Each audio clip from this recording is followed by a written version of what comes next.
Imagine this. You've worked hard your whole life, building up your wealth brick by brick, saving for the future, and ensuring you have a stable life.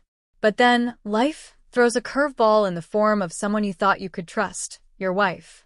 It's a story many can relate to, not just because of betrayal, but because it touches on something deeper: how we handle unexpected challenges with dignity and resilience. This is the story of George, a man in his 50s who thought his marriage was unshakable. George wasn't flashy. He lived a simple, quiet life, running his small yet profitable business. He was the kind of person who believed in hard work, honesty, and providing for his family. But as you'll soon see, not everyone shares those values. One day, George found himself sitting at his kitchen table, staring at his phone, reading a message from his wife that would change everything. The message wasn't one of love or gratitude. Instead, it was a list, an itemized list of expenses she claimed were urgent. She said it was for their kids, things like tuition, clothing, and extracurriculars. But George, who handled the finances, knew better. He'd already paid for these things months ago. Something wasn't adding up. He took a deep breath, remembering the lessons his father had taught him. Never jump to conclusions without the facts. So he started digging. Quietly, carefully, he reviewed their financial records. And then, it hit him like a ton of bricks.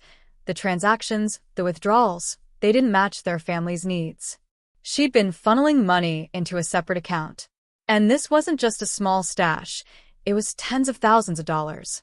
George knew he had to confront her, but he wasn't one to lose his cool. He needed a plan. That evening, George sat his wife down and gently brought up the discrepancies. At first, she denied it. "You're imagining things," she said with a nervous laugh. But George had come prepared. He laid out the statements, highlighting the withdrawals. Finally, she confessed. "It's for the kids," she insisted. But George wasn't buying it. The kids didn't need a secret account. They needed honesty, structure, and stability. What stung the most wasn't the money. It was the betrayal.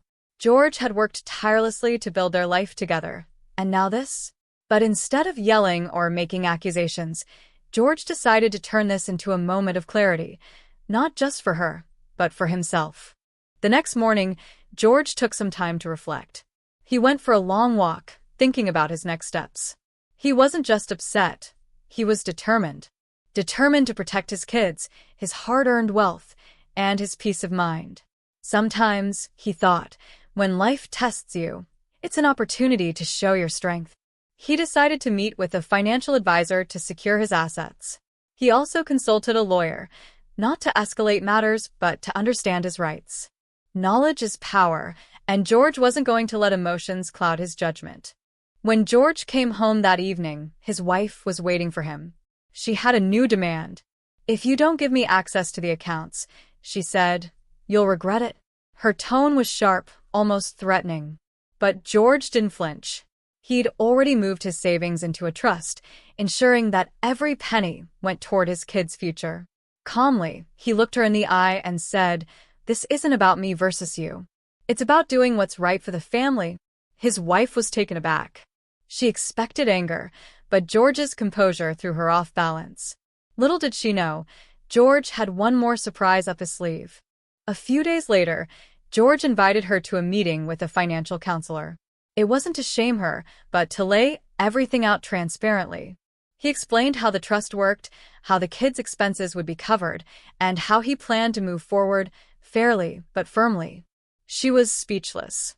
She realized that George wasn't just protecting himself, he was safeguarding their kids' future. And while she didn't apologize outright, her silence spoke volumes. In the months that followed, George rebuilt his life.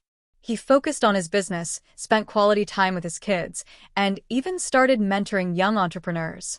His wife eventually left, but George saw it not as a loss, but as a chance to start fresh. Today, George's story serves as a reminder. Life will challenge you, but how you respond defines who you are. And sometimes, the best way to handle betrayal is not with anger, but with wisdom and grace. So, what do you think? How would you handle a situation like this? Let us know in the comments below. And don't forget to like, subscribe, and share the story with someone who might need a little inspiration today.